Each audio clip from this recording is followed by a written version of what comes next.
با دیدن این صحنه زیبا دیگه فقط اسمش سفیدآب نیست، اسمش سفیدآب وحشیه.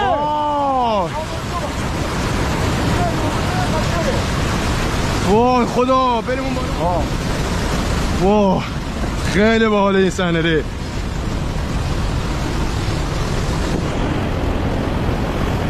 وای خدا عجب حجم آبی.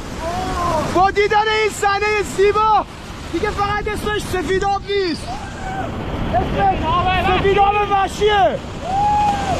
این حجم از زیبایی تو کیلان ببینید و لذت ببرید.